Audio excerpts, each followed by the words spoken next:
What is up, my Nimbugs? It is weird. It's all of us, actually. Wow. When's the last time this happened? We're all here, and we want to talk about what just happened. Dallas. It's been a week, and so we're all here. We're going to yap for a little bit, talk about our experience with the event, kind of looking into the future a little bit post-Dallas, and, Firestorm, lots of cool stuff happening with that at the event. But, yeah, just very excited to kind of brain dump. I know, Kevin, you had a whole thread on x.com, the Everything app, talking about. I had the thread on x.com, the Everything app. First off, I just want to talk about this. It's been like how many months since I've been on the channel? Am I even an Elestronaut anymore? You are. 6 months. No, you are. Legitimately, the last video you did was when Moonrise was leaked. Yeah. Dude, it's been a minute. But I'm here. I'm still a part of the here. channel. You're not getting rid of me just yet.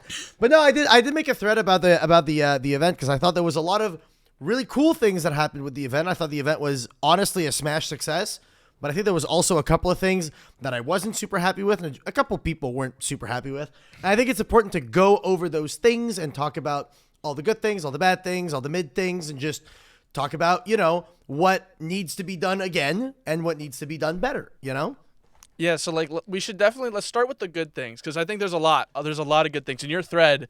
Most of the things you said were good things. So everyone one at a time, what was your favorite thing about Dallas? I loved the Texas brisket, bro. It was Dude, great. oh my god. Terry Black's, is that the name of that Terry burger? Black's. Terry Oh Black's my is god, great. so good. I love Texas. Favorite thing about the event? Making a deep run was pretty sick. I think if I had to I'm gonna be honest, I had very little negative to say about this event. I had one thing that was pretty glaring, but talking to the staff, I know they were hyper aware. But I'll start off with the pre-reg and getting the swag. So initially, the big thing was that this the Stellar Pass and the Spectator Pass and stuff, it was okay, it's kind of costly for Yu-Gi-Oh players who are used to just walking into a terrible Konami event for free. And it's this event was I can't remember how much the Stellar Pass was, 200. It's It was $250, I think, with the player 250 pass. total, yeah. It was It's pretty an crazy. additional $200. Yeah, but the swag that you got with it, just for coming in with the extra mat, the spirits, and then the deck box, the binder, The binder, yeah. it was all whoa, this is super good. It's the Elestrals product quality that we've come to expect from their normal stuff. But you walk away with a freaking bag full of stuff, and it was great. I thought that was awesome to really set the tone for the weekend. Yeah, I thought the check-in was really good.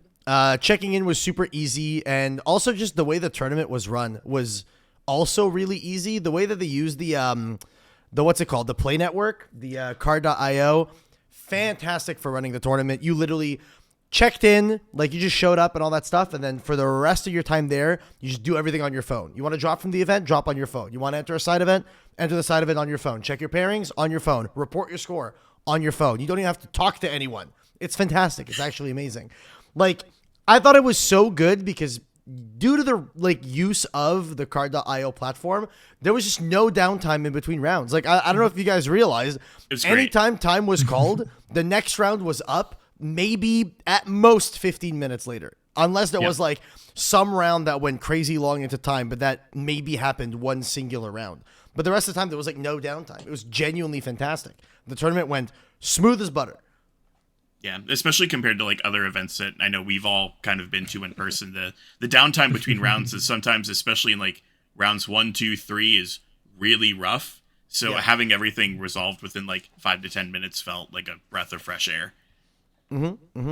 Talking about the entry fee though, the one thing that I thought was interesting is that while yes, it seemed costly, and it was, let's be real, $50 entry for a tournament is pretty steep, but I think that is circumvented, is offset by what the pricing of the tournament was. I think that entering a YCS, and if you get top 32 or top 16 or whatever, you get a mat. For this, you pay $50 entry instead of $25 entry, and you get an entry mat. And if you top, you get another mat, and you get a prize card. And if you get top 3, you also get another mat and another prize card. The pricing of it was really good, and the stuff you got at entry was better than you get at a YCS. So yeah, it was double the price, but you also get significantly more things. So I thought it was good. Would I like to see the price be cheaper in the future for entry, absolutely. I think 50 is pretty steep in general for entering a tournament, but I think that with the stuff that they gave you, it kind of justified that. So I could see it staying the same and I wouldn't be super upset about it. But hey, if they brought the cost down, maybe not give an entry mat, maybe give you the option to get the entry mat if you pay a little extra or something like that, would also be really cool in my opinion. I think that we're like super privileged coming mostly from a Yu-Gi-Oh background, because like Pokemon regionals cost $50. Like it's kind of just a standard in most of the games. It might even be more. I think it actually might be 75. There's an Atlanta one. Yeah, I think it's 75. 75. Ooh, never mind. 50 is great. I Yeah. love 50. 50 is a great number. Even like Fantastic the Stellar number, bundle, 50. like the stuff in the Stellar bundle, aftermarket. If you were to sell it, which I have zero intention of selling any of that stuff off, but like just the bundle of spirits, you can sell this for $100 on the marketplace. Yeah, so like I've done that. if you decide to not keep the spirit bundle that you got, you can refund half of your stuff, and you get to keep the mat, the binder, the water bottle, all the packs you get to open. Like from the packs that I opened for my Stellar bundle, I think I ended up like just pulling value worth half of the Stellar bundle just from a couple of cards. Yeah. Like, you don't, maybe you're not so lucky, but Julian opened a reverse Stellar in his entry for $50. Like, you can just roll the lottery and be like, oh yeah, I got to open 12 packs and I just hit. Yeah, I think there was like I got a hurricane, like a full moon in mine, and then like the really funny part too is even if you're not going as like a player in the main event, the side event prizing was bonkers. The joke I have all weekend was like, man, I should have done more side events. Meanwhile, but like a sheet you can roll up with the spirit bundles. Like I think for win a box. I don't know if they were running that one, but like there was so many like one good side events. You have like just regular constructed for like 64 tournament like flights, and then you had like draft, which apparently was super cool. Draft was awesome. And then draft was incredible. Right, and it's like that is also something worth talking about. Is that even if you're not going as like a player for the $50 like normal without Stellar pricing, you're just going as a spectator, which I think was like maybe $15. Like maybe it was like $5. I think it was 10. I think it was 10. Yeah, it was like super cheap. Like you could just go, show up, hang out, and do side events, and I think that in itself is like crazy. Yeah, the side events were really good too. Like not only was draft super popular, like apparently they ran out of spirit bundles to give out because there were so many drafts that ran. So that was really cool. They like ran out of product to give out to people. And then on top of that, there was the Uncut Sheet tournament on the Saturday and one on the Sunday. Caleb and my boy Trevor got to finals of the one on the Saturday. And then I ended up winning the one on the Sunday. And I'll be real, that pricing was insane. Like we said, the spirit bundle selling for like $100 for entering. I think I got one bundle. And then, no, for getting to top 8, I got a bundle. Yeah. And then for winning, I got 5 more. So it's like crazy value. $600. Yep. And I won an Uncut Sheet. Like, it's kind of crazy. Yep. So even the pricing from the side events is like insane, crazy value. So even if you're not playing the main, you enter with a spectator pass, you play a side event, you get top 8 in it, you get a couple of bundles, and you're like, cool, I've made my value, and I get like this cool thing that I can choose to keep if I don't want to sell it. So I think it's really cool. And the side events ran super smoothly as well. I think the only complaint that I had personally, which was not really a big complaint, is the fact that being in the Uncut Sheet tournament, I was playing out top 4 while the finals of the main event was happening, and I really wanted to watch it, and I asked them if they could pause, and they said no. So it's fine. Yeah. But I think maybe taking a quick pause to be able to everyone, watch the finals would have been really cool. But other than that, the events ran super, super, super smooth. It was awesome. Yeah, there's like that's also something to note too. So like I'll probably, to kind of help round off some of the compliments and maybe like sandwich this with something that's kind of a complaint. The staff was great. Everyone was super friendly. The vibes in the room were awesome. I think we're all coming together for the first time and really excited to meet everyone and play in person. And that like helped really boost up the mood. The thing I was saying all weekend was this event had 10% of the participants of like, a Yu-Gi-Oh! YCS, about 2,000 people to like 200 people, but it had 100 times the vibes. Like it was an incredible weekend, not just like, and obviously bias leagues, we got to hang out and like chill with everyone, But every single opponent that I talked to, every single person that I like was just generally there with was like, yeah, I'm having a great time. Got friends. We came out from like all over the country. Some people flew in from the UK. Like there was like 4 or 5 people. Yeah. And it was from like Australia. Yeah, that's right. Like we had like, around the world, right? Yeah. Which was super great. That was also a miracle this thing like worked as smooth as it did. Let's be honest.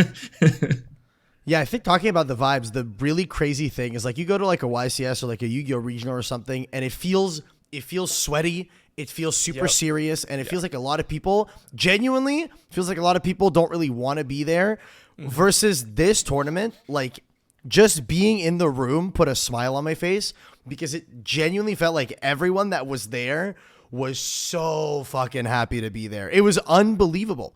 Like I have said. From the moment this tournament ended, I was very, very emotional when I left. From the moment the tournament ended, I was like, this is like a top 3 event I've been to in my entire life for any card game I've ever played ever.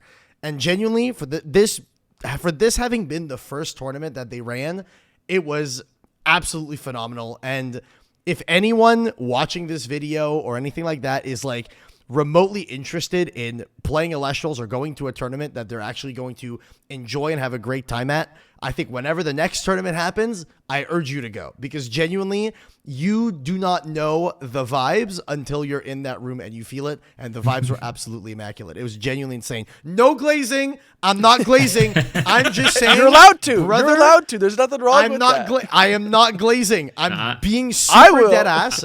I'll glaze. I did Yeah, not this is expect. great. I walked up to this tournament telling myself one of 2 things is going to happen. It's either going to be a shit show and it's going to tank, or it's going to be fucking amazing. And this exceeded my it's going to be amazing expectations. Genuinely. I am not capping. No glazing. It absolutely fucked, and you should be at the next one.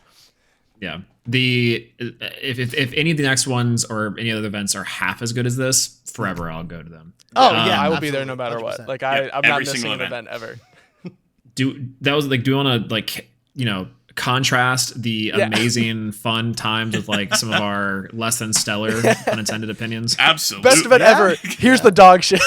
Yeah. So Let's talk about the bad because there's no good without some bad. Let them know. Okay. I have a rant, but I'll hold for now. Oh God, I've got pretty much only one thing that I didn't like. I'm honest, I think I'm probably the most positive, or I might be the most positive out of us in this discussion because I just honestly I'm just like I'm Okay, just here. Mr. Top 2. I mean, she Yeah, I was was right. gonna say, Like, oh, come on. I was a little bit busy to really experience some of the actual stuff, but like Fair. the thing that I thought was probably the most egregious, and I remember talking to Elestrial staff like immediately the same day, and they were hyper aware of the situation. So the situation was they did have a card vendor there, and the card shop they partnered with for this event, which was a cool thing to do. Great, they're a local shop apparently, and that's awesome. However, the shop itself did not have a great inventory of cards. From what I hear, they were kind of overpriced for what they were trying to charge at the venue. The staples weren't a great selection for people. And then what I thought was probably the worst thing, because luckily there was a card like convention next door selling like high rarity Pokemon and like baseball cards.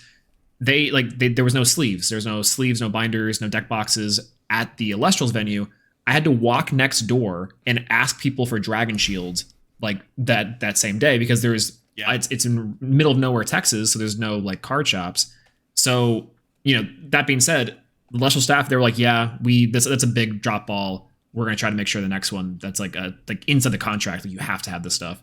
But like almost 500 people at the venue, and I guarantee you, like I would probably say like even half, like 250 people probably were like, fuck, what do I do about sleeves? Now that to me is like a big misstep. Bro, there were so many people that showed up and were testing the night before, or like because they did this local thing at a card shop on the Friday, and a bunch of people didn't buy sleeves. They were like, "Oh, I'll just buy sleeves at the venue tomorrow," and then there was no sleeves at the venue tomorrow, and then it's like, what do I do? That was me. Yeah. I'll push back a little bit on the price gouging, just a tiny bit. The P-Gust. Well, we won't talk about the P-Gust. we won't talk about the P-Gust. The P-Gust. $800. $800 P-Gust, and it's sold for $600. I have no words. We're not going to talk about that. But I think that as someone that does sell a lot of Elestral stuff, I think most of their prices for staples in particular were somewhat fair. Like Loveless being like 13 to 14. That was fair. Cool with me. Even Moreless, I think like they were selling for like around like 28 to 30. That's also perfectly fine. That's much better than what I heard. I heard some crazy price. I'm like, oof. Now the only crazy prices Cryblasts were a little high, but it was like the crazy high end stellar stuff that doesn't necessarily have a great market price if you're looking off of TCG Player. Then maybe they had the idea of like, oh well, we'll just go like 20% above like TCG, and it ends up being like $600 to $800. Yeah, something ridiculous. Because if you don't look at the Elestrals Marketplace server on Discord, you're not going to know what these sellers are actually selling at. So That's like fair. I'll give them a little bit of a pass on that, because I think that most of their stuff was priced fairly. The problem that I have is if you needed anything that wasn't a staple. Like let's say I was playing I don't know, Phosphocell, and I needed one more Phosphocell. I was not going to find it at that vendor.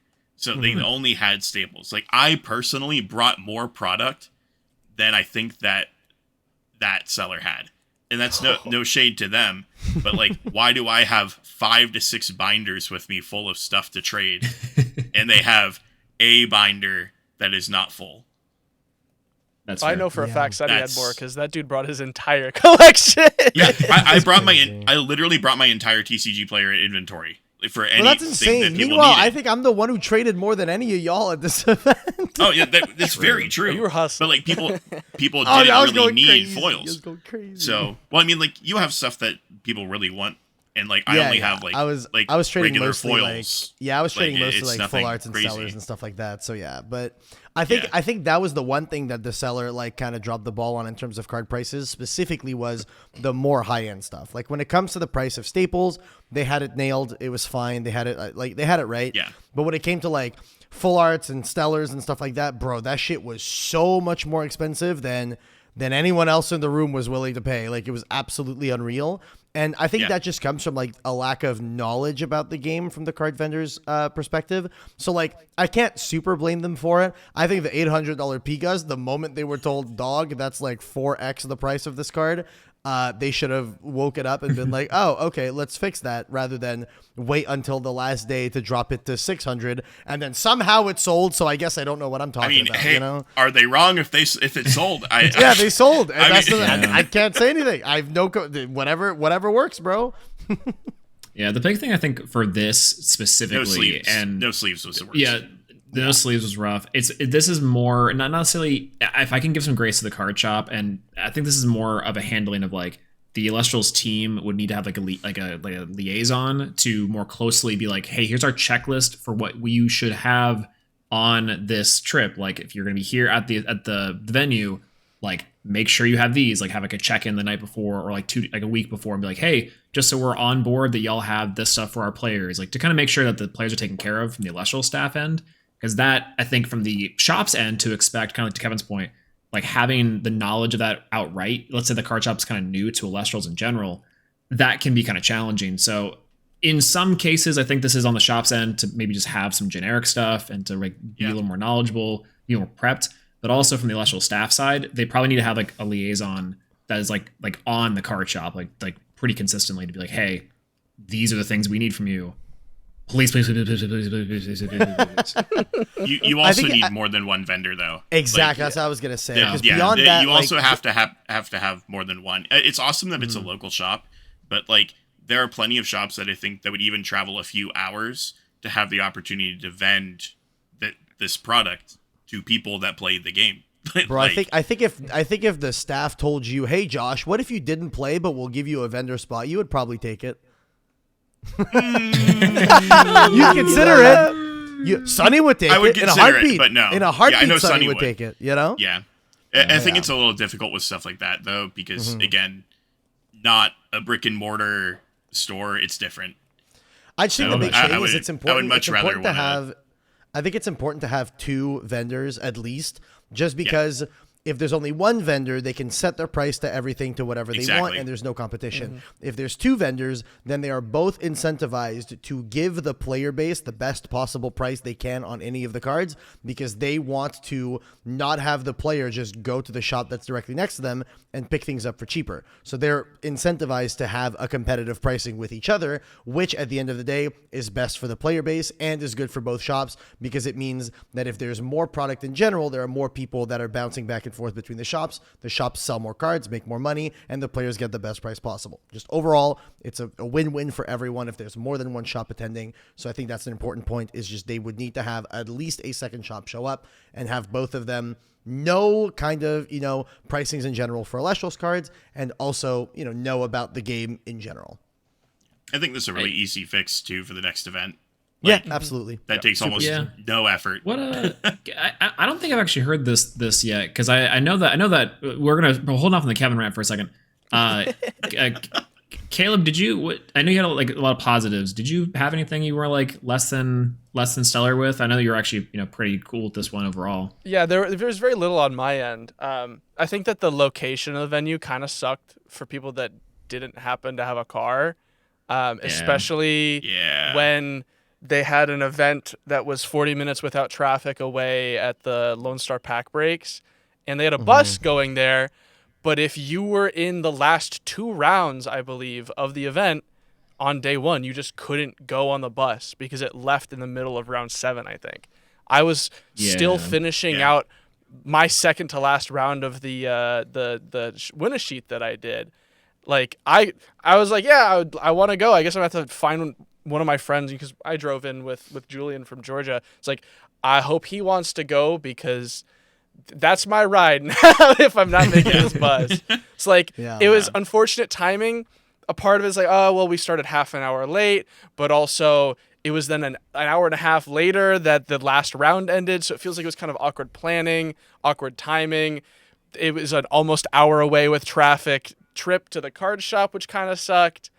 It felt like that was kind of awkward. This convention center I know is one that has been used for a lot of Bandai events before. So it is kind of like a place that card game events happen, but it also kind of sucks because there's not a lot nearby. And so you're paying Uber prices if you're flying in to go anywhere that is not exactly the hotel if you're staying there. I was glad that there was a cheaper hotel across the street. I had some friends that stayed there. That was cool. I like staying in the hotel venues, but it was walking distance, which I think was great. There's also a convenience store 2 blocks away that we went to a couple times because the water in Texas tastes bad.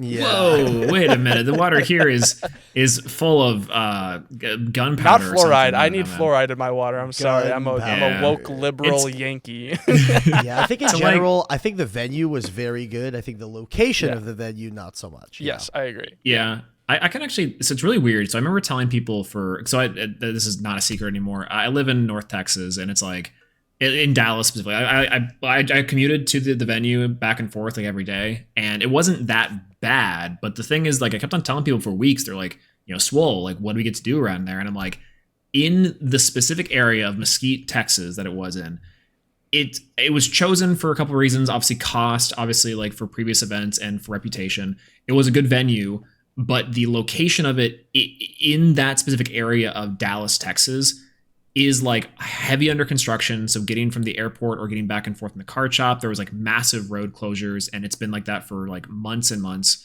The actual areas itself that people live and eat and work and all that stuff are about 40 minutes north, which is where the card shop, the Lone Star Pack Breaks, was. And so that night, I remember telling Joseph MBT this. I was like, as we're driving out there, I'm no, this is actually more familiar, because this is if the event was more towards this way, there is you don't really have to worry about you have to worry about the initial Uber out to that area, but more north.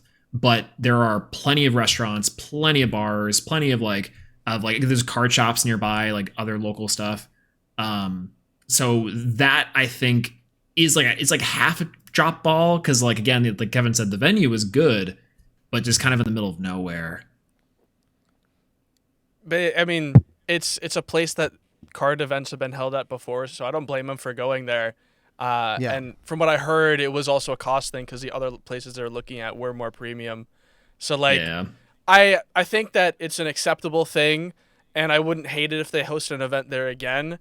But also, as a participant of the event, it would have been a lot harder if I had to get around with Uber all the time. I was very thankful that we drove because Julian, take me take me around, my personal Drive driver. me with you, friend.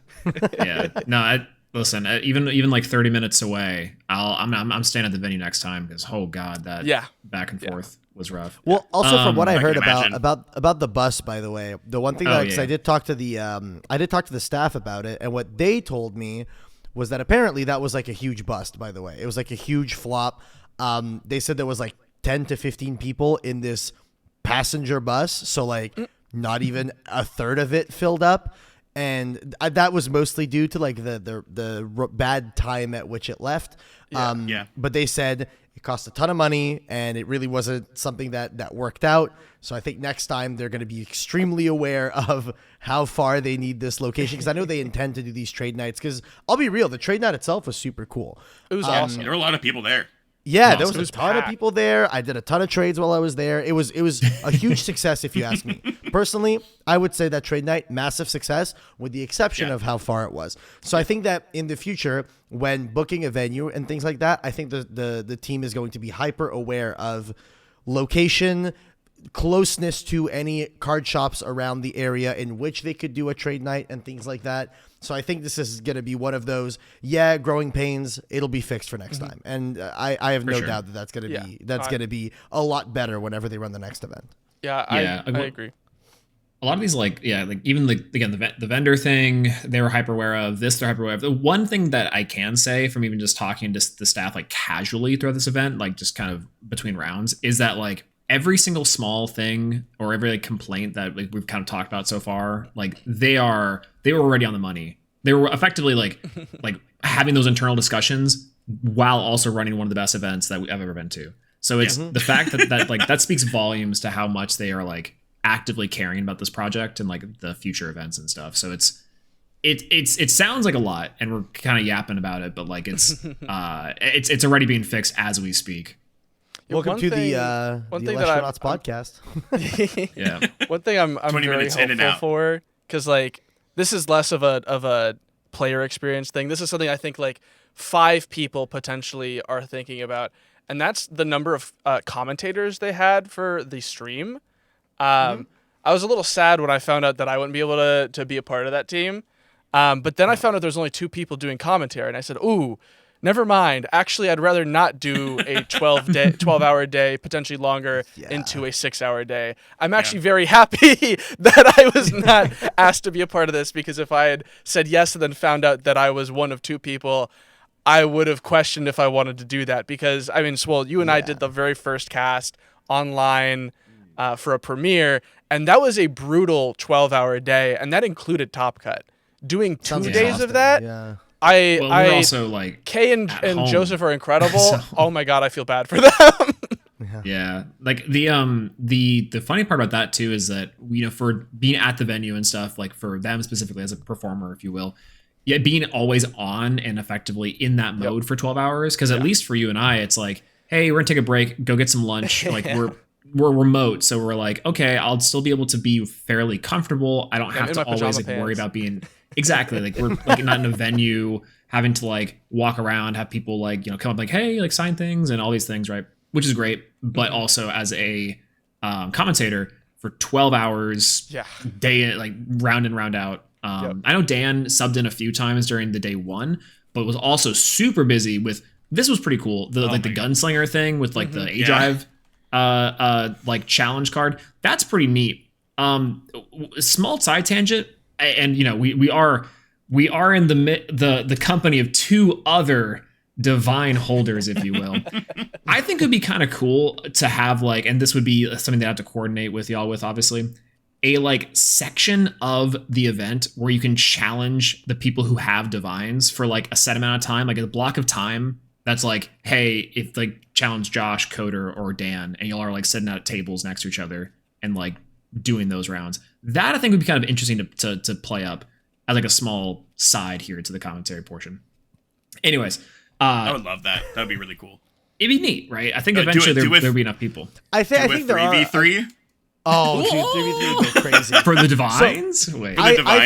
I think in general for like the area or just like how they occupied the space in the venue, I think the space was very well occupied. I think the one thing that I personally would have very much appreciated is a trade section. A section with tables that are sectioned off, that are not for side events, not for playing or anything like that. But like this is the area you go when you want to sit down, you want to look through people's binders and things like that. I think that would be important because I found a lot of times I was in people's way because I'm pulling up and I'm like, hey, you got any trades? Let me check your binder, whatever. And then we were told, hey, can you move? We're doing a side event here and things like that. And I'm just like, okay, where can we sit down and look at binders? And like the only option that we truly had was go to the hotel lobby, which wasn't crazy far, but I would have liked to still be in the venue to some extent and be able to do that. So I think that's like a very minor adjustment I would make to the area in general, but I think it's not something that's necessary, but could be cool.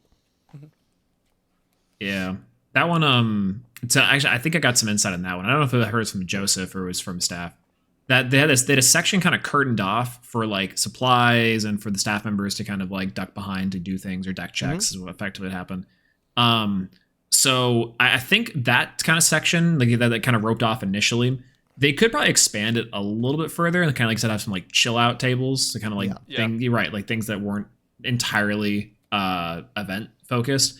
And that's for sure just like an amount of space they'd have to like work out, which would be interesting. I'd be curious to know if like as these events grow, how that's going to look, because the event space itself was pretty large as far as like it's like a big ballroom in like a hotel like convention center. I would be really curious to know how that's gonna scale, because it felt fairly comfortable. Like it was kind of packed at times, but it kind of was in and out of like feeling like there was a lot of people, you had to move through a crowd, and also feeling like you had plenty of space. It was like either or, at least for me when I was like walking around. No, I agree. I think the venue was great. I think the area in general was fantastic. Yeah, I really would like it if they had, like you said, trade tables, just generally place to sit down, especially because they're selling spectator passes. So if people show up early in day one, where are you sitting? Because all the tables are dedicated to side events and to the main event. And until about round 4, you're going to have a majority of participants that registered for the main event still playing. So there's zero place to sit down. There's zero place to set up to play casually or to do trades or anything like that. It's one of my biggest complaints about Yu-Gi-Oh! Events usually is like, where the hell am I sitting until day 2 happens and half the venue is empty? Like there's nowhere to sit down. And it was kind of the same issue with Dallas, where day 2 there was plenty of space to sit down. I do not think that side events really felt like impeded by people just sitting down, chatting, playing games, whatever. Like they still had lots of space. But day 1, like we barely had space, I think, for the side event that we were running. And it did not. I think hit it's important cap. to have like a casual play area or something like that. Yeah. I think that could also just be a byproduct of the fact that they had to raise the cap. Yeah, for sure. So if there were 64 64 less people, that's a bunch of table space that you can have like a casual area, run side events earlier, so on and so forth. But I think because the main event cap was raised up so much that you kind of lose out on those special spaces where you can do the trades, do the exercise, play casually, meet new people, so on and so forth. That's a really good call out, actually. I kind of forgot the event was like raised because of like how fast the main event sold out. Like, which is kind of wild to think about. Is it 192 or is it 196? So it was 128 initially, raised to 196, and then it fired with 192. I think after like last minute drops and stuff like that, or people that just didn't show up and didn't check in, and then they sold last minute spots. So if people were there with a spectator pass and there was randomly room, I think they sold a couple of spots to spectators. And I think when the event fired, it fired at 192, which was significantly more than they initially had expected. So that's pretty cool for me. Yeah. And you know what's wild about that is I made it all the way to number 2 in that slot. That's wild. So let's go ahead and rant about the day 2. Let's talk about it. Let Kevin loose. Kevin, you have something. Okay. Top Cut worked like this. All right. So at day one, Swiss rounds happened. Stuff's happening. People are playing. We're going into day two. They announced top 16. I know. So I make it. A bunch of people from what is now the Penthouse make it. Shout out to the Penthouse, Danny, Evil Nimbugs. Danny Guadalupe makes it. Going in. Literally, the entry packs for this man is like the top 16 Pantera. It's so funny.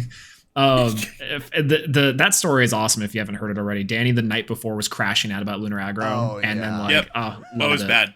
It was very and then bad. Goes top 16. So, anyways, that happened.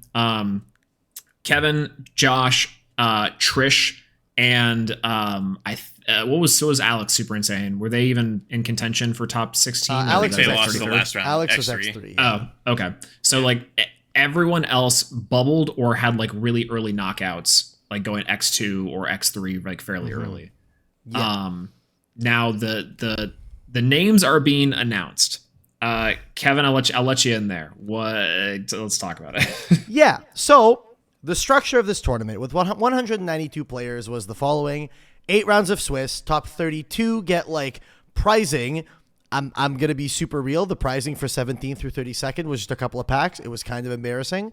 Not embarrassing for like on the team's end, but just embarrassing to be like, yeah, I got prizing 8 packs or something like that, right? It just felt it felt kind of like an added insult to injury because there were a ton of people that had a topping score but did not make the top 16 cut to play on. What I mean by this is that when you enter this tournament, you enter with the understanding that you have to do as well as you can through Swiss to either finish at 8-0, 7-1, or 6-2. A 5-3 score is not enough to make the top 16 cut.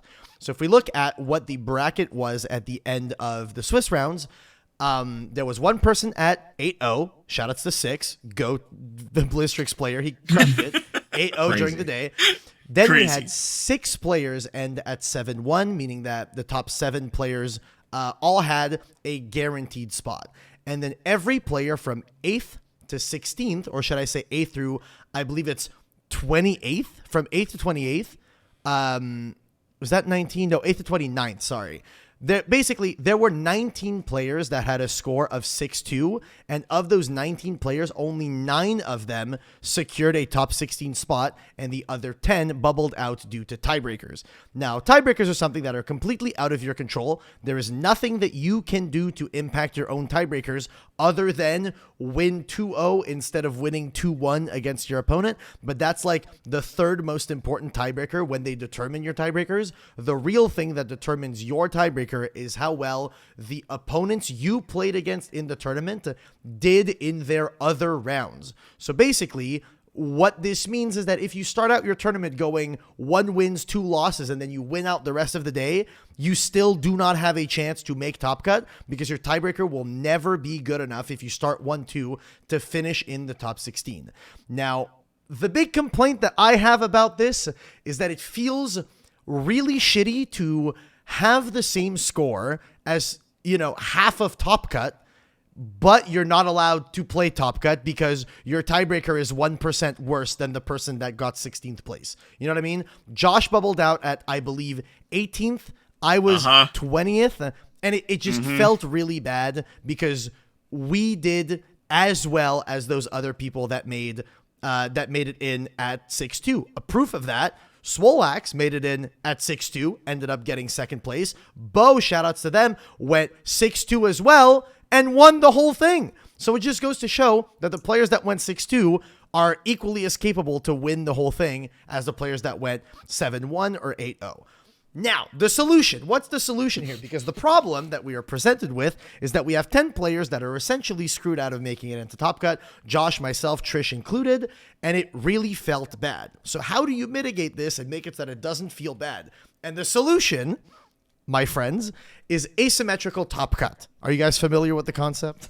Oh, I'm very familiar are, at this yeah. point. I've been, Why don't you I've been caught up, educated. but, I've been very yeah, educated. If you want to let us know. Yeah, I've talked about this a lot. Genuinely, so I'm going to be super real. I'm going to be super candid about this. During the event, when it happened, I was very upset. A lot of people on the floor heard me. I was very angry at bubbling out of this tournament because I very much felt like I earned my spot in the top cut and stuff like that. And I felt genuinely really upset that I didn't make it. I was literally tossing around the words, I feel like I'm getting scammed and all this. I know how I am, bro. I know I'm very fiery. Kevin is a what very it is. vocal person. I'm a very vocal person. Like the way Josh will Josh internalized the emotions. He looked like he was gonna cry. I externalize the emotions. I go, I make it very clear that I'm upset about the situation.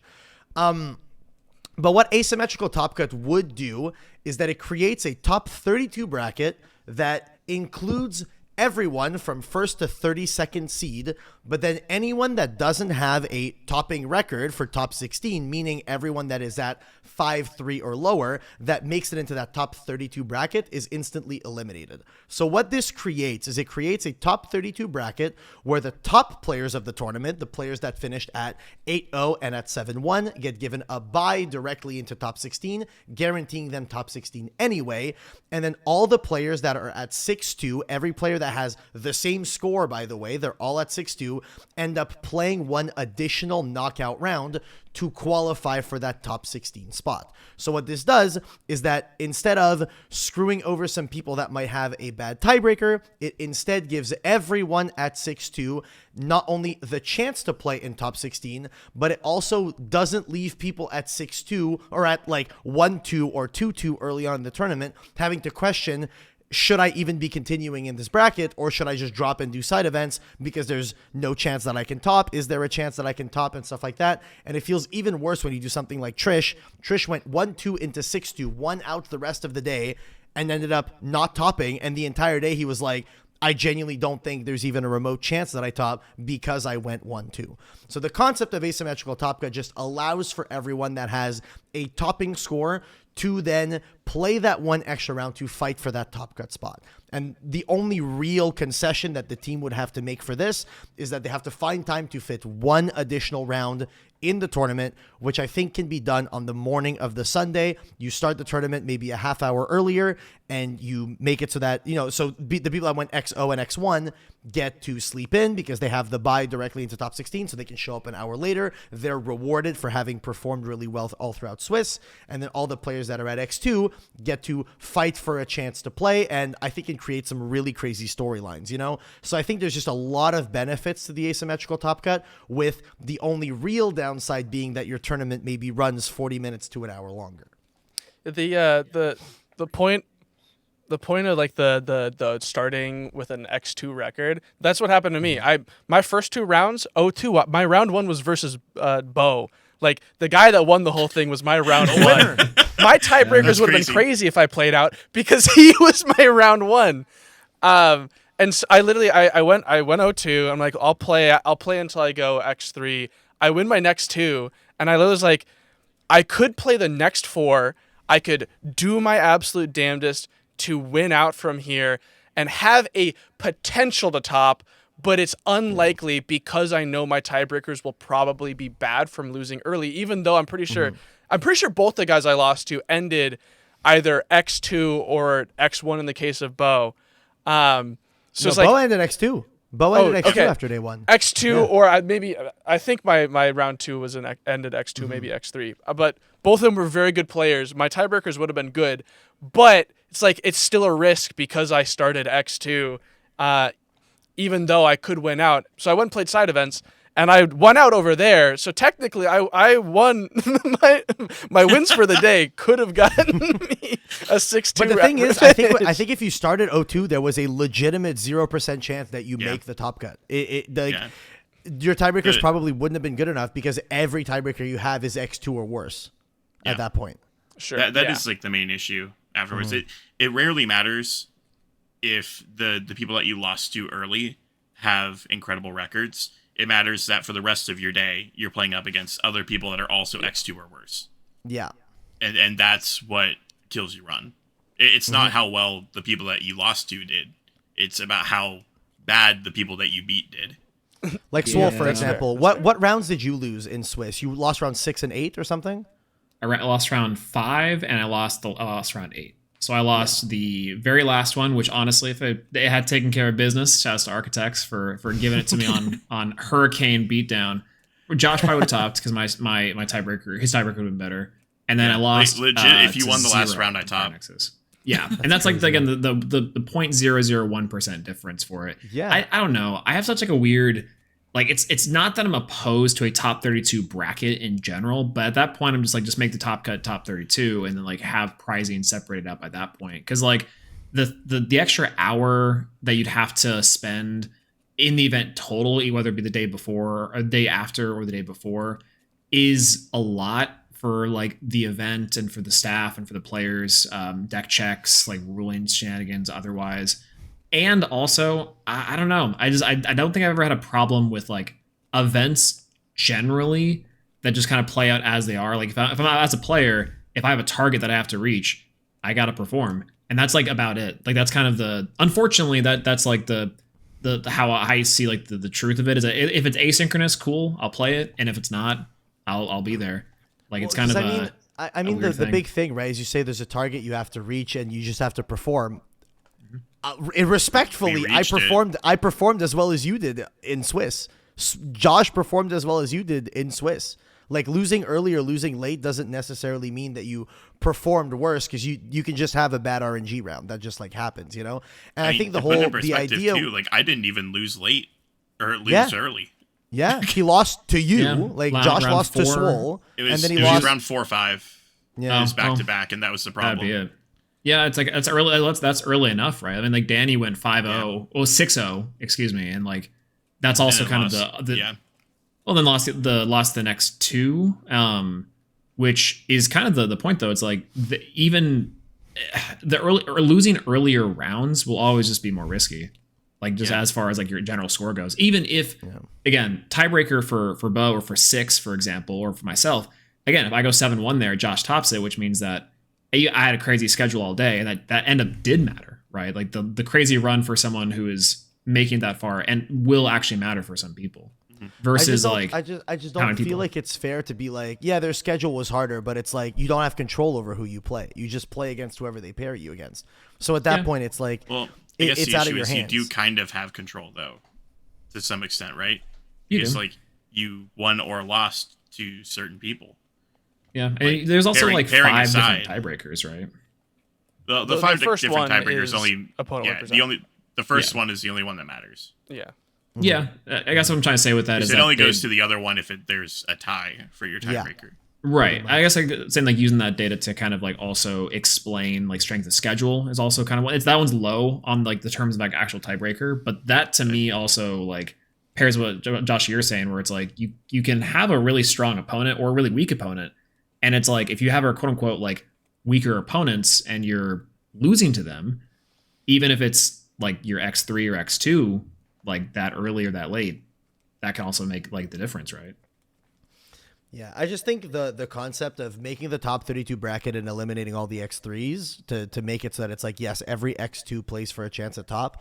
All that does is it makes it so that no one feels bad. And I think that's from a company perspective and a wanting your player base to be happy perspective.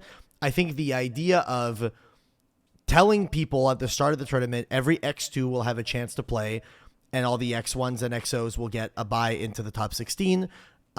Just makes it feel like there's no one is upset by this. There's no one that bubbles out. Because if you do a top 32 bracket and then you're like, okay, so there's like four or 6 X3s that squeeze, then all the X3s that bubble out feel like ass. You know what I mean? The whole idea and the whole concept is just you remove that feeling of, damn, I really should be in there, but got screwed by RNG. Because at the end of the day, it whether it is RNG or not, it kind of feels like RNG at the end of the day, and so it feels bad. And just the idea is just to make it so that no one feels bad, you know? How many X1s were there? 6? There were 6 X1s. 6. So given like that we kind of a spoiler there, we kind of talked about this a little bit before the podcast, but Sans the one person, pun intended, that would have to be like in the bracket to play someone. there is still 10 X2s that make it. So let's say like 7th and 9th place, 7th, 9th, 8th, 10th are in this bracket.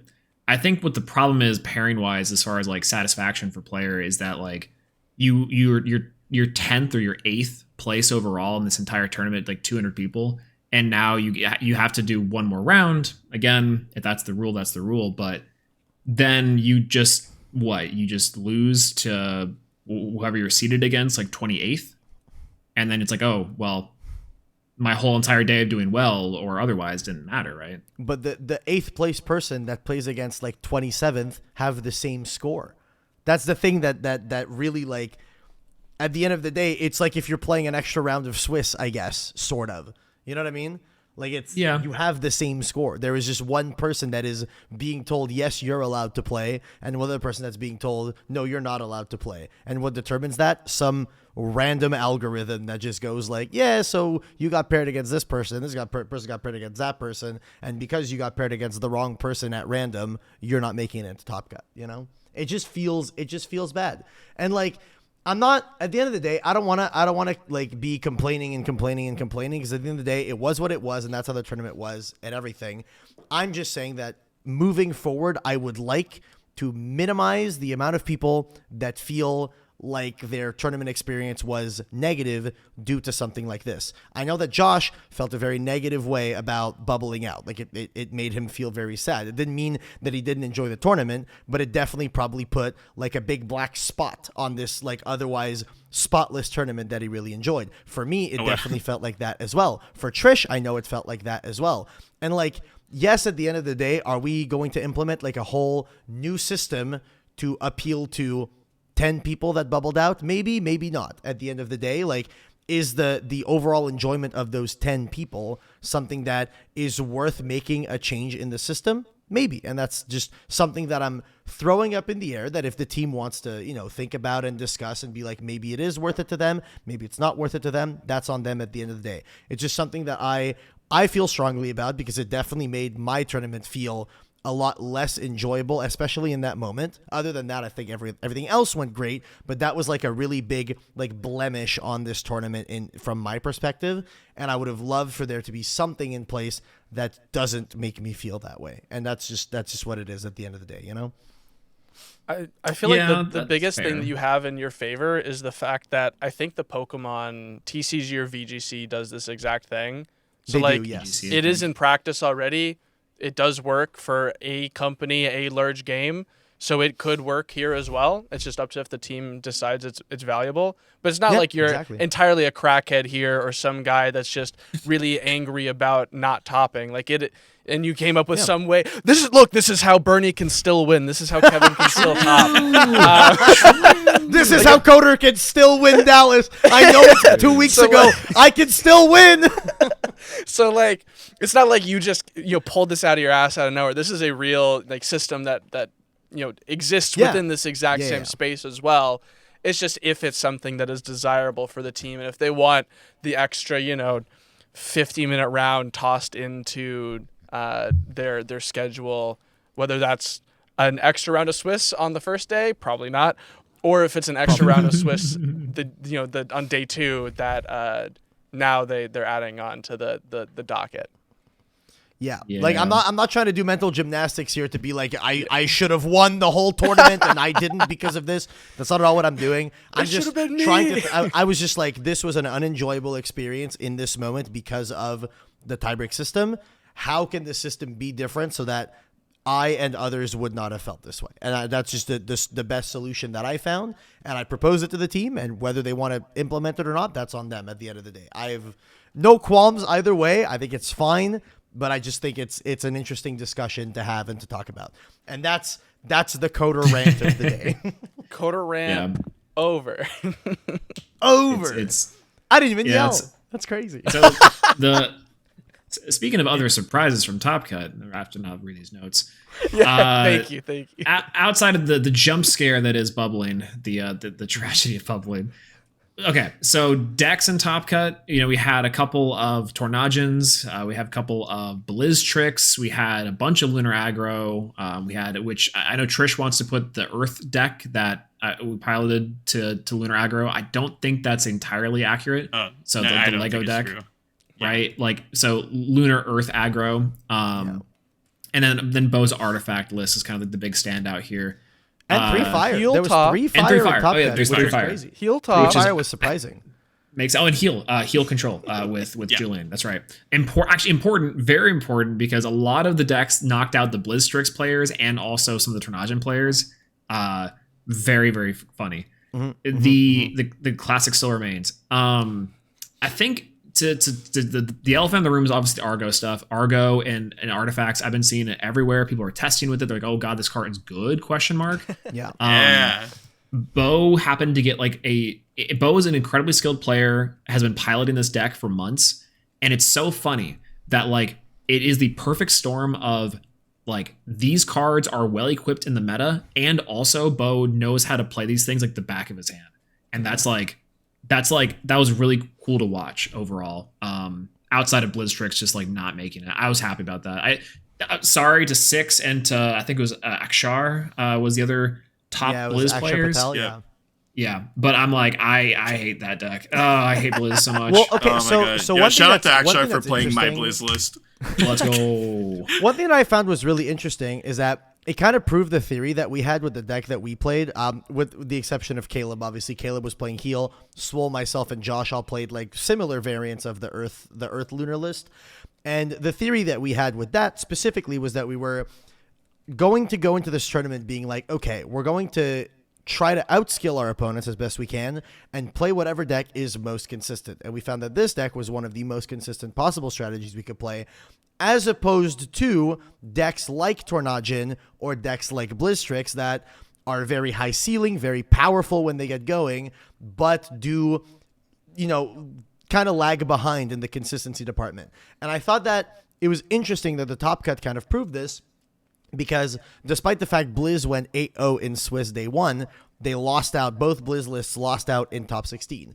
And it's an interesting concept to look at a deck that's high variance and just tell yourself, well, you got to get lucky to win a card game tournament anyway. You might as well play the deck that when you get lucky, you win the hardest, which is it is a strategy. I'm not even gonna cap. That is a genuine strategy when it comes to deck building and deck choices. And I think that for that reason, that's probably why Blizz was played the most. It was the most represented deck at this tournament overall. And I think that is the main philosophy that people had. They were like, when this deck gets going, it is the best deck in the game, and there's nothing that can beat it, which is true.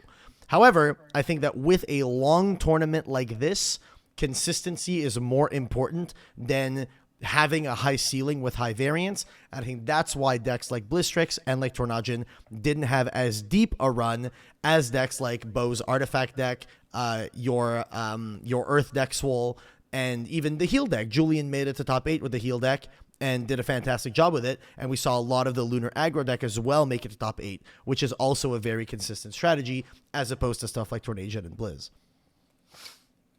Yeah, there's it's okay. The funny part about my thing specifically, let's put an asterisk on the choosing to play the consistent deck. I'm not gonna lie to you. I was in the hotel lobby with Trevor the night before we were testing, and I was like, all right, one last 2 out of 3. If you win on Blizz, we'll play Blizz. And if I win on Lego, it's crazy. We'll play Lego. And we ran it. I won barely. And then Trevor's like, I think I'm gonna stick with Blizz. What about you? And I'm like, I'll decide when I get back home. So I drive all the way back home. I'm on the Card.io website. It's 3 a.m. and I'm like, all right, let's go Lunar. And so I'm like, going Lunar, etc., etc. So honestly, I was right on the cusp of just playing Blizz, which, like you said, highest ceiling when it gets going. But it is the amount of decks that we saw that were also in that middle ground between really consistent, but also did a really interesting high ceiling thing, like Fire Nexus, Penterror. Those types of decks, I think, squeaking it into the Top Cut were also insane to see. You give them to some good pilots, they have some good win conditions, and it just kind of goes from there. Obviously, they didn't convert past top 4. I think the Pantera was 3rd, but it just kind of just goes to show that the meta is pretty diverse, but also still is like beat down good stuff with stats that are mattering, right? Like Argo proves that, I think, in my opinion. Yeah. I'm really interested to see how the meta ends up developing with Argo seeing a lot more popularity. Like already in the PNM this past weekend, people were already trying to annihilate Argo. Yep. A lot more Pandora's Box being seen, a lot more Heliolith being seen. Rhinosect apparently pops Elestrals that are empowered by artifacts. Yeah, is that crazy? Didn't know that. Does Heliolith even counter Argo? So though? Rhinosect has like an unusable Argo matchup normal whenever cast it hits bounce. the board. But does Heliolith not specifically say if so it'll be you really interesting control to an see empowered how Elestral? No, It doesn't pass these Celestial things there's an shake artifact up. on Because field. like Argo was also the punish to Blizz. Am I Yup. misremembering? Most of the decks in Top Cut were Yeah. What the Heliolith hell? is on Argo, bonkers. or at least the That ones that card's even made it to top nuts. 8. Yeah, Rhinosect too. Again, there's like cards. I mean, hell, I was playing Burn. Like the Argo is a Eruption's crazy crazy. Artifact is package. enchanted. Yep. Interesting. Yeah, Interesting. it's the meta as we'll see to evolve, like the back and forth between Argo good, Argo bad, and like I think obviously we're on the cusp of Firestorm, which makes it kind of difficult to evaluate like the longevity of this type of format. Because I think we have one more premiere coming up. We have maybe another premiere before Firestorm drops, and if we're lucky, yeah. yeah, and it's like it's hard to say how this will be because Firestorm shakes up a lot about Elestrals. Yeah. It's interesting. Shakes the foundation. But yeah, it's a I don't know. completely different Argo game. good, Argo bad. Burn go crazy, but Argo really Argo good. good. He'll go Honestly, crazy. I think Argo that was good. I think He'll go Argo crazy. was the Argo good. standout card for this event. I think legitimately if your deck had Argo in it, you were like leagues ahead of anyone else that didn't have it, or you were playing Blizz. You know, that's like there's the only two things. It's like you were winning this event if you were playing Blizz and had a 4-leaf clover in your pocket, or if you had Argo in your deck. Those are the only ways you were winning this tournament, I think. Yeah. yeah, I think it was like 6 decks in top 16 running Argo. I think so. Yeah, and think it might have those even decks been were more than really that. really good. Yeah. Europe. The point about like the Firestorm metagame changing up, I think, really gets me to something I've been thinking about, and we've been talking about a lot recently. It's just I feel like and we've seen this with other sets. I feel like they're revealing it way too early because we still agree. have Yeah. at least a month and a half. I don't know the Yeah. exact release date of Firestorm. I don't actually know if there is an official release date that's publicly been said. But why do we know the whole set already? We have a month and a half left of Moonrise. I want to play Moonrise. I don't want to be like excited about Firestorm yet.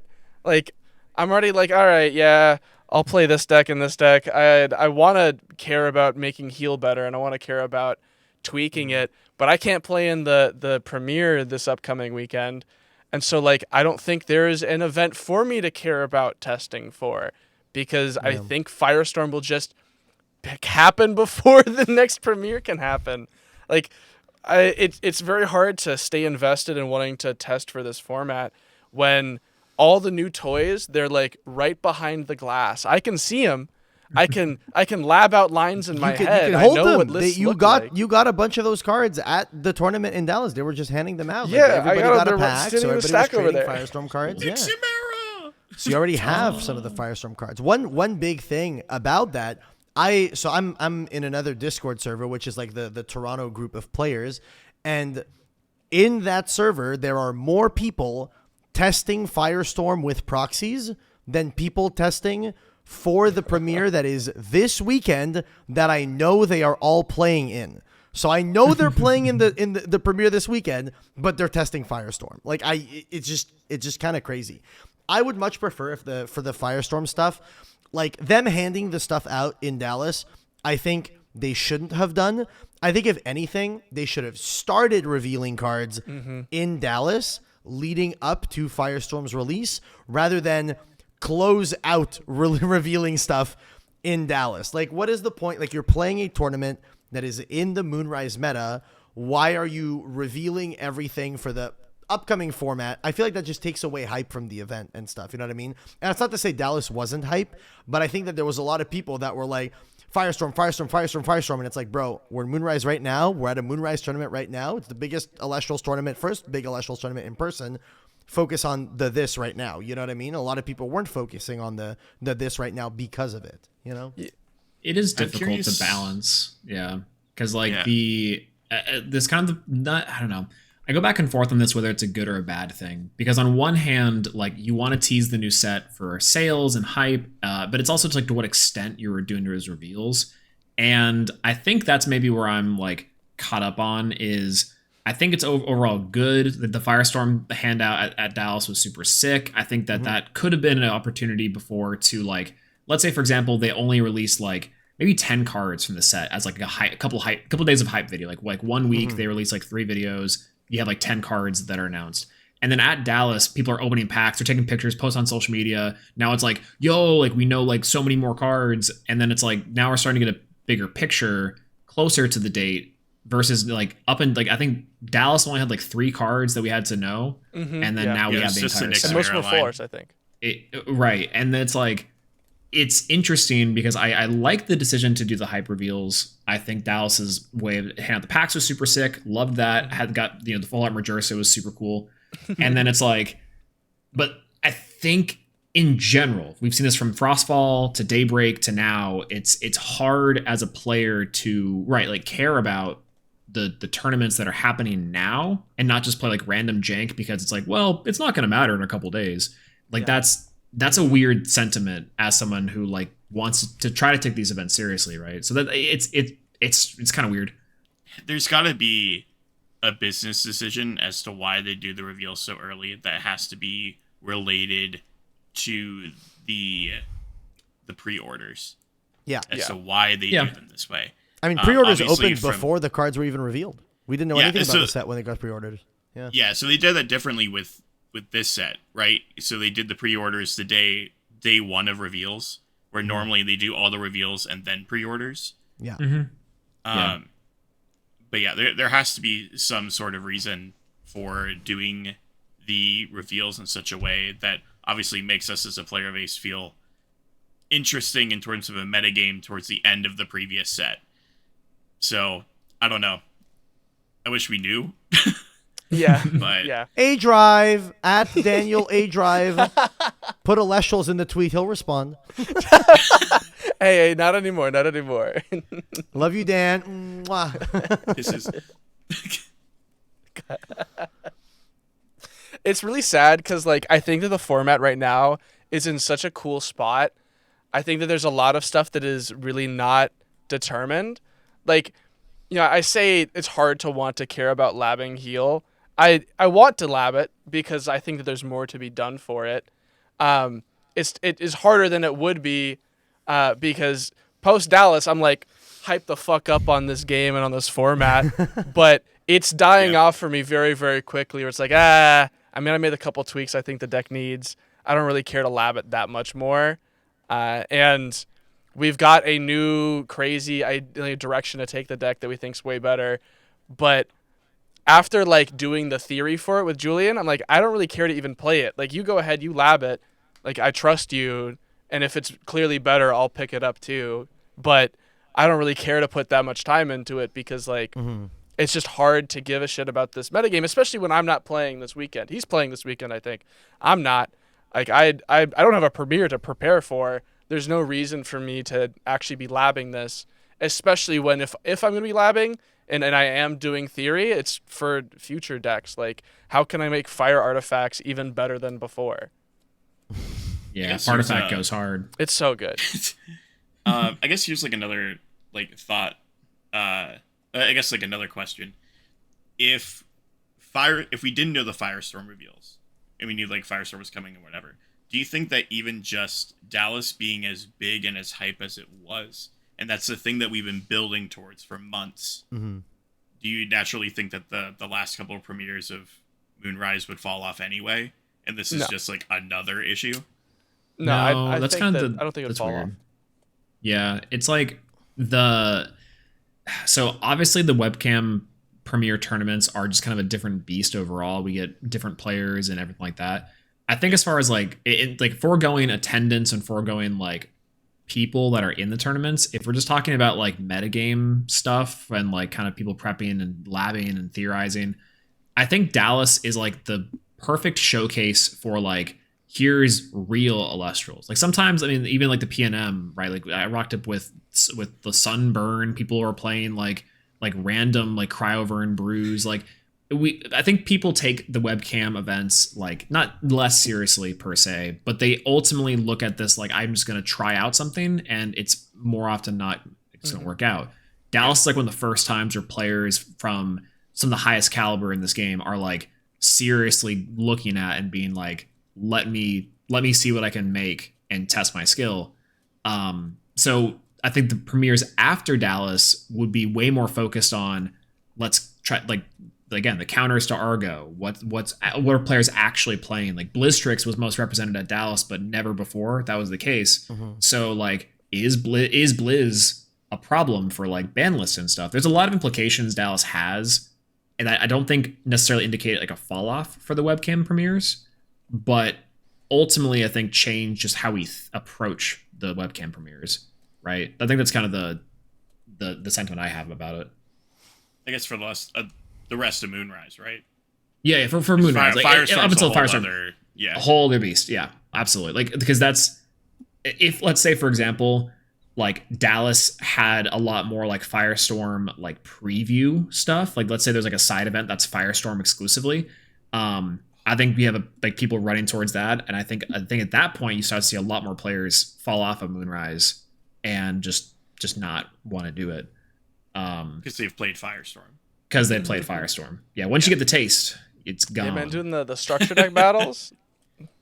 Oh, that actually turned me off of that was so much fun. Firestorm. God, I hate that. The Poseidon starter deck, so bad. I'm glad we made that shit bad. True. Yo, Bears though. Hey, you're talking about decks I'm excited about? Bears are good. Bears best deck, bro. I put my whole deck. Calussi into that shit. Mother Nexus. What spiders, kind of fun. What else is inside of them? Oh, the Volcari's deck. That Volcari's deck cool. looks so sick, bro. I'm not gonna lie. Bears? Best deck. The Bears best deck. Yes. Me when I'm a high bear nading. I had conversations with people all weekend about Majursa, because everyone's like, Majesty. And they're like, do you think Majesty's gonna be a problem? I'm like, I don't think so. Like, I think it's like, it's gonna be a thing you'll see, and you definitely should be prepared. It'll make top cuts, like it'll be there. But I don't think it's this like demon, like it's gonna ruin the game, like everyone kind of thinks it would. Bro, that shit Chronodile. That shit Chronodile. Really? Like, it's Morfrost tier 0, bro. It is just Chronodile, but you can get to it. But I was with right. A two-card combo. Yeah, I do like too. By the way, so you want to hear a crackpot theory, Elestral style? Ooh, so they did like a poll a while back about the Morfrost, like what's the next Morfrost form? And I think it was Chimera, right? That was formed. You know, all the Morfrost are reflections of existing Elestrals. So either two things happen. One, Nixamera was already there, and conveniently someone put in Chimera, and then Chimera became like the thing, which is the Morfrost form of the Nixamera stuff. Or two, they were like, oh fuck, we need to make a Chimera card now. And that became Nixamera. I mean, there's a world that the Chimera form was just like, because it looks a lot like Blizz. It's possible it was just Blizz, to be honest. It's just Blizz. Yeah. Could be just Blizz. It's funny. I was thinking about that earlier. I'm like, huh.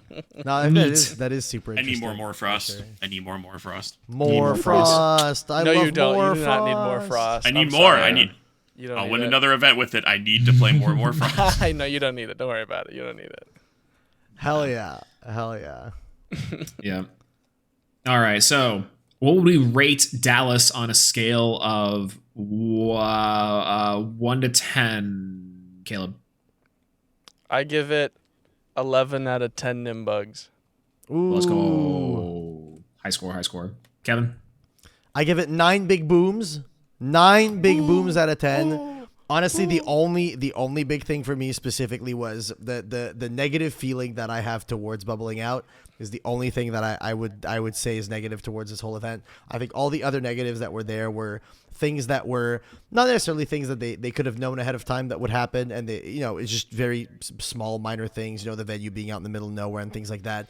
And those are things that are going to be immediately remedied in the next one, so there's no reason to take away points for any of those, in my opinion.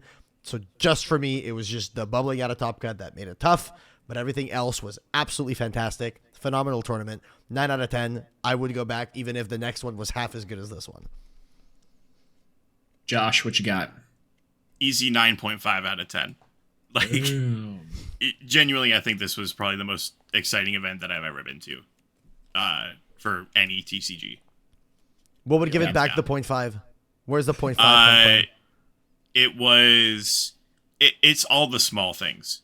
Like, nothing that drastically changed my... Shut up, dude. Shut up. My bad. Killer. I hate you. Good bit. Do more Dude, of that. So bad. But again, it was all the small things. It was that's from Blink-182, bro. I knew it. I knew it was happening. I will keep saying it. But again, the distance from the airport to the venue, again, being in the middle of nowhere, getting to the trade night, again, nothing major that really impacted the vibe of the weekend. Yeah. Having fun, playing Elestrals, and getting to meet everybody. And I don't think that we really said a whole lot about that, but like getting to meet everybody was probably one of the highlights of the weekend. Yeah, so dude, everyone was so nice. Elestrals community. Yeah. It was incredible. So that put me over the moon. So like that last 0.5 was just like, again, the small things. All the small things, specifically. Not all of the small things. Just some of the small things.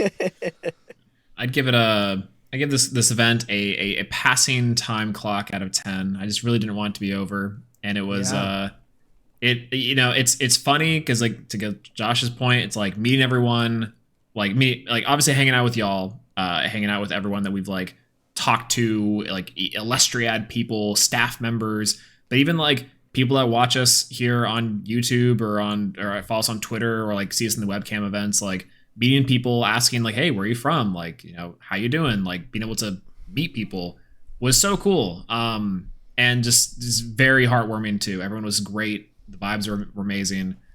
From day zero, like day -1 all the way until like the last moments on Sunday.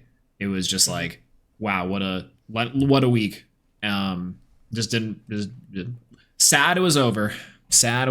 Oh, I don't know about y'all. I was so emotional when I left that venue. I was literally really like, upset. I was borderline tearing up. I was like, damn, this went by way too quick. Yeah. I took a nap.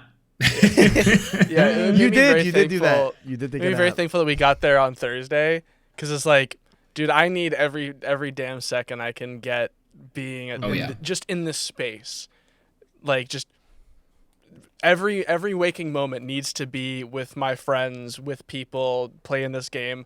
I've never been so on wanting to actually play a card game that I'm at an event for. Like, I go to Yu-Gi-Oh events, I'm like, yeah, I'll play Yu-Gi-Oh while I'm here, but I'm just here to hang out. Alessa's like, no, I want to play sides. I want to be playing after after we're out of the venue. Like, I want to be talking about the game. I want to play. I played only one game of Magic the Gathering Commander. That is not typical when I go to other events. I mean, bro, Swole went to Yu-Gi-Oh Nationals and played 0 Yu-Gi-Oh while he was there. How much Elestrals did you play while you were there? How much Elestrals did you play? I almost played one game of Toss, and thank God someone was like, "Do you want to play Elestrals?" I'm like, "Yes, thank you." I did that a We played our Elestriad match at Nats. You did. It was killer. Yeah, Bearmere. Oh my Bearmere. God. Top 10 match of all time. Peak. It was insane. Again, if the scale of Yu-Gi-Oh Nationals, with the vibes of Elestrals Dallas is effectively like peak. I don't imagine? know. It was peak. That would be the peak. After Dallas, I can't imagine. That would be 2,000 Elestrals enjoyers in the same room couldn't contain us. No, literally. I think what I'm gonna say here, and this is like a message to those of you, like, no one here that's still watching this is gonna be like, oh no, I'm not interested in Elestrals or whatever. I genuinely believe that the only thing that is holding Elestrals back from getting to that is enough people being willing to give the game a chance. I think that is the only thing that is holding this game back, because I don't think there is a single person that has tried this game that didn't end up liking it. Like, some people liked it and didn't keep playing, which is fine. But I think no one has played this game and went, no, I really don't enjoy this. It's not for me at all or anything like that. This is not a game I find fun. And I think that there's a lot of people that are super reluctant to try a new game. I think that more people should give this game a try, because they would be extremely pleasantly surprised with how the game plays. And I think that's the only thing keeping us from having Elestrals YCSs, like YCS level events. Yeah. Yep. Here's hoping Clash makes the game explode. That'd be True. awesome. In a good way. In a good way. They explode. 5 big booms. It's Wow. gonna make me explode, bro. My computer. True. I feel like that's a wonderful little way to end this. Yeah. Gang, Some very ice cream sweet so words good. from our Dallas baby boy 2025. What do you mean? I only say sweet things. I never complain. I never was heard not you complain implying ever. otherwise. I Don't never you put words in my No. mouth. I Even only the say nice complaints things. are sweet. To be honest, like, Elestrals rocks, bro. Fuck yeah. It's awesome. It's so Hop good. on Elestrals. Hop on, I can't wait to Elestrals. They go don't want to play. make Hop out. With that being said, thank you guys so much for watching. You guys are all freaking awesome and cool and poggers, and thank you for watching this like hour-long video or something. This is a long recording. But don't forget, if you're picking up Firestorm product on the official Elestral shop, make sure you do so using our affiliate link down in the description below. It'll support us, support the knots over here. We also need shiny cardboard, and it would be absolutely fantastic if the things you are already buying help us to also buy shiny cardboard. Let's help you, help me, help you, help me. And with that being said, thank you guys so much for watching. I'll see you in the next one. Peace! Peace out, my bugs. Bye. Sub to words. Sub to Spread the words. I got to meet words.